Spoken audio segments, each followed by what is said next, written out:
figure reviews, toy hunts, unboxing and rankings, unboxing and displays, etc.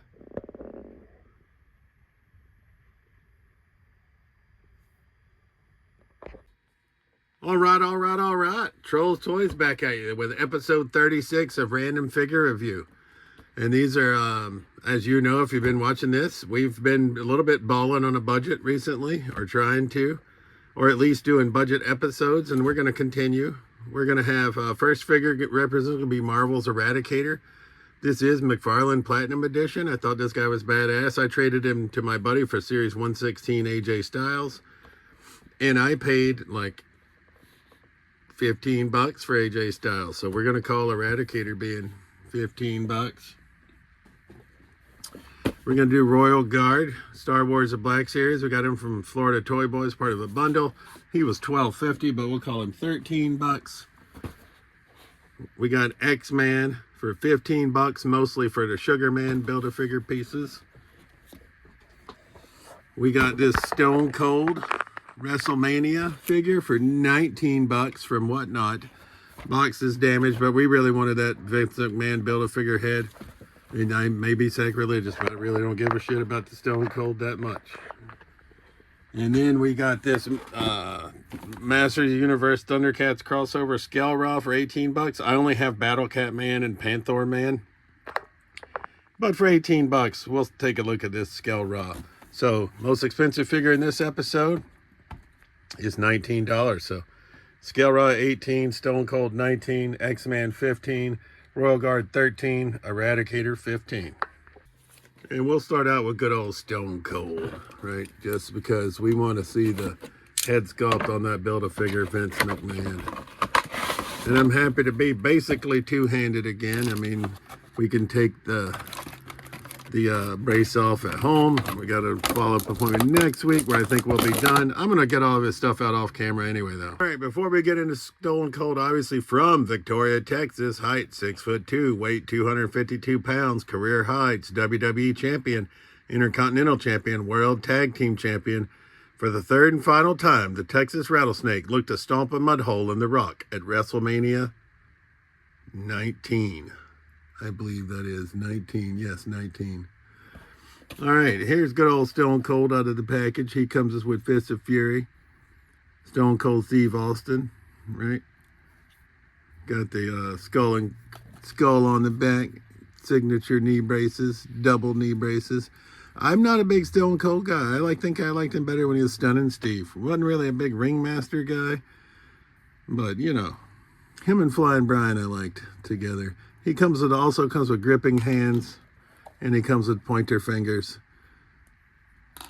But we really picked him up so that we could get this Build-A-Figure head for Vince McMahon. Because I know I have a torso from Mean Gene that's going to be tuxedo. I don't know if I have black pant legs. We'll have to look. And we'll have to figure out what we can do. But we're going to try to craft our own Build-A-Figure from pieces that we have a Build-A-Figure Vince McMahon. So that's the main reason we picked up Stone Cold. I mean, Stone Cold, I guess you could call Stone Cold a bonus. We just wanted the Vince McMahon Build-A-Figure head.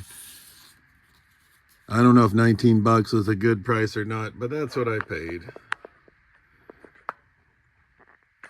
So that's figure number one. Figure number two, we're going to go X-Man from Marvel Legends.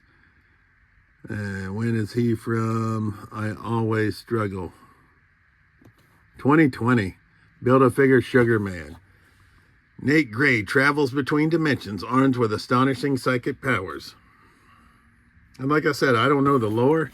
Sort of looks like Cable because of this eyepiece, but I have no idea. Once again, mostly for the Build-A-Figure arms for Sugar Man is why we picked up this X-Man, because we got Jean Grey for $5, who came with a substantial portion of Sugar Man. So, I mean, thought we had to do it.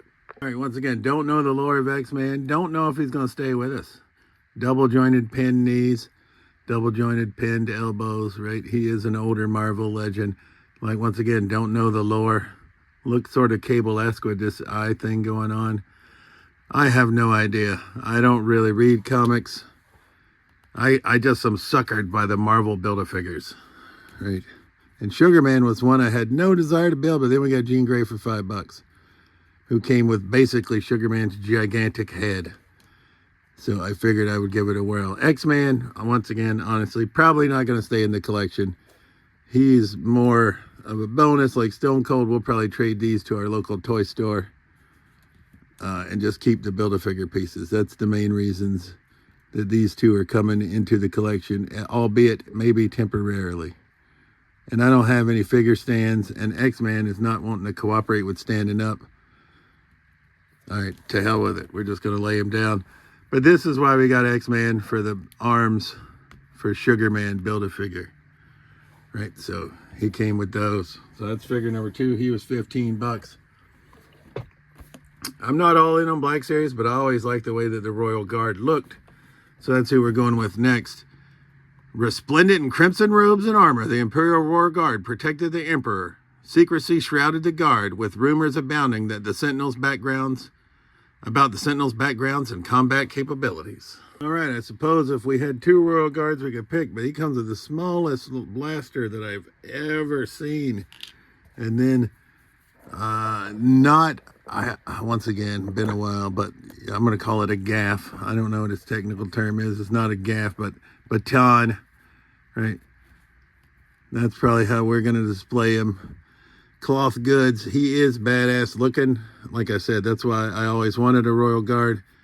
My Star Wars shelf is getting quite full though, so as are all my shelves actually. So we're going to have to start doing, and I have been. I've purged a bunch of figures over the past month to get figures that we wanted more. And that'll probably have to continue, in all honesty. It's unfortunate, but I'm just running out of space. I got figures everywhere. Right over there. I don't know if you guys run into that problem. I got an addictive personality, and I got addicted, and bam, you know, that's what happens. Up next, we're going to go with Return of Superman, McFarlane Toys, Marvel's Eradicator. I probably shouldn't even open this figure, but I probably will keep him, because I'm a sucker for me some translucent, transparent, whatever you call it, sparkly figures, and he fits that bill. Right, so we'll get him out of the package. We'll read his card if we can. Data file. Real name not applicable. A Kryptonian AI, the Eradicator, eliminated contaminating alien influences. On Earth, it built the Fortress of Solitude before trying to convert the planet into New Krypton. It took Superman's form. Damn, shambles, I can't read this. After Doomsday killed him, and on his resurrection, shambles. All right, a Kryptonian AI, the Eradicator, eliminated contaminating alien influences. On Earth, it built the Fortress of Solitude before trying to convert the planet into New Krypton. It took Superman's form after Doomsday killed him, and on his resurrection, mated with Star Labs scientist David Connor. At least it gives us some lore, because I know nothing about Eradicator, any of the DC or Marvel figures. I just get them because they're cool, or if I think I can do something with them. Marvel makes it easier because they're the same scale, 6-inch. DC, a little bit more complicated because they're 7-inch, but he is sparkly, and that purple cape is kick-ass.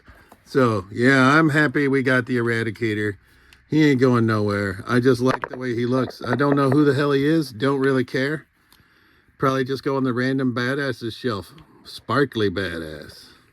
I do love how they come with stands, which is always helpful. He comes with Fist of Fury out of the package.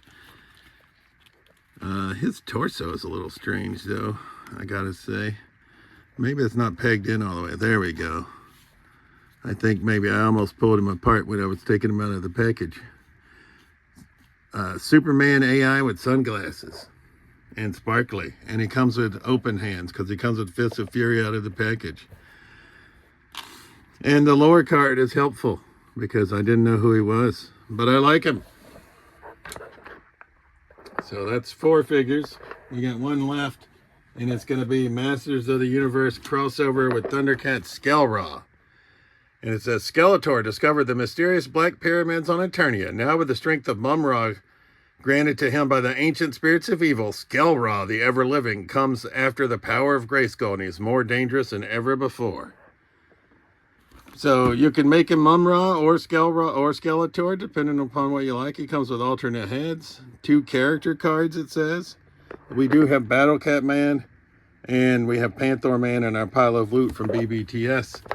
But that's about as far as I'm going to go with those crossovers, I think. So these collector cards that came in this crossover figure are massive. Mumra and Skeletor. We have Super 7 Mumra, so we'll probably use him with our couple of Super 7 Thundercats that we do have. But we got this Skeletor mainly because he's going to scale with our other 7-inch He-Man figures, whereas the rest of this line is 5.5 inches, but they made him larger, so just as a comparison, like, he's same size as Ninjor. So we're going to use him with our 7-inch He-Man, and I'm probably going to use him as Skeletor in all honesty. So I'm not going to go through the hassle right now of equipping him as Mumra. But if we wanted Mumra, he gets a different tunic, right? We have the alternate head sculpt, and we have the effects for Mumra that we could take off the head, put over the neck, and obviously we have the effects for the arm for Mumra. But since we have Super 7 Mumra, I think we're just going to keep him as Skeletor. Looks like these wings are reversible, although I think the red's got to be the inside, and the wings are a shelf killer, so we might not use them in all honesty. And then we got this double-sided gnarly ass weapon. Now, I guess if we push the wings in, it won't be that much of a shelf killer. But I do like the fact that you could have 2 of these, and you could display one as Mumra and one as Skeletor, right? So that's pretty cool. Like I said, not all in on this line. I do think this pretty badass figure would not have paid the whatever, 40 bucks or 35 bucks or whatever they're asking, but 18 bucks, we'll pay that. So that's the 5 figures that we have unboxed in this episode of Random Figure Review. Price point $19 or less. Coming in 5th place, no surprise, gonna be this X-Man. I don't know who he is. Sort of looks like Cable. Don't know the lore. We'll have to look it up. But he's gonna be 5th place, and I can't get his ass to stand. 4th place, I already have Ultimate Stone Cold, so I'm not gonna lie, this Stone Cold's gonna be in 4th, and honestly, those 2 probably aren't staying.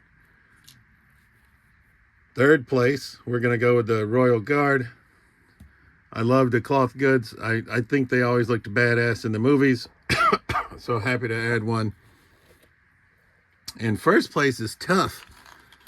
And so X-Man was 15 bucks. Royal Guard, Stone Cold's 19. Royal Guard's 13. Eradicator 15. Skeletor Skell-Ra, the crossover Thundercat, 18. Because we don't include taxes. So, these 2. Teeny, meeny, miny, mo. I don't know. I've been on a big MOTU kick.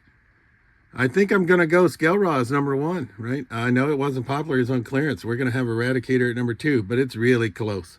I might throw Eradicator in as an honorable mention in the championship episode. We'll see, which will be coming up in episode 40. But I think I'm going to go X-Man 5, Stone Cold 4, Royal Guard 3, Eradicator 2, Skell-Ra 1. This has been episode 36 of Random Figure Review. As always, it's been Trolls Toys. I truly appreciate you watching my videos, and we'll see you soon. Peace.